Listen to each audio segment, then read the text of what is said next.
such as Robinson Crusoe and the Arabian Nights enthralled young Samuel Taylor Coleridge, and from an early age he felt drawn to the worlds of fantasy and the exotic.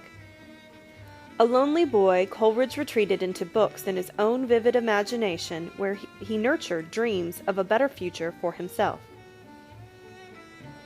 As a boy, Coleridge spent much time alone outdoors. Once he ran away after a fight and collapsed on a riverbank, where he spent the night and almost froze to death.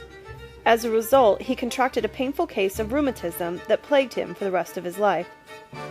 Opium was then a standard medical treatment for such a condition, and in the course of easing his persistent attacks, Coleridge grew to depend on the drug.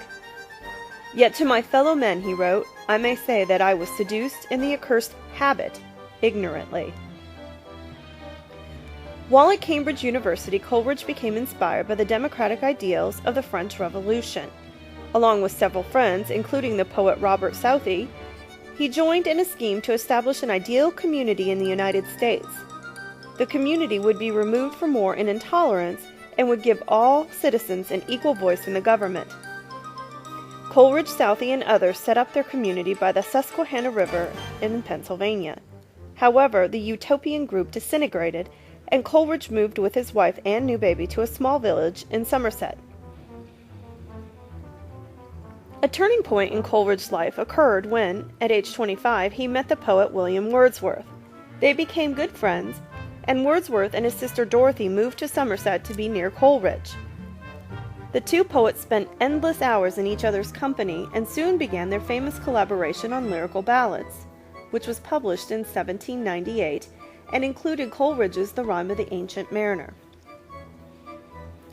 For Coleridge, this period was the happiest of his life. By his early 30s, Coleridge had turned most of his attention to writing prose essays and treatises on literary and religious subjects. However, he did compose one more poetic masterpiece, Kubla Khan. Despite illness, depression, and drug addiction, Coleridge produced an extraordinary body of work. He became the greatest literary critic of his age, known particularly for his perceptive commentary on the plays of Shakespeare and his Biographia Literaria, which contains an extended reasoned critique of Wordsworth's poems. He also became an influential philosopher, journalist, and literary theorist.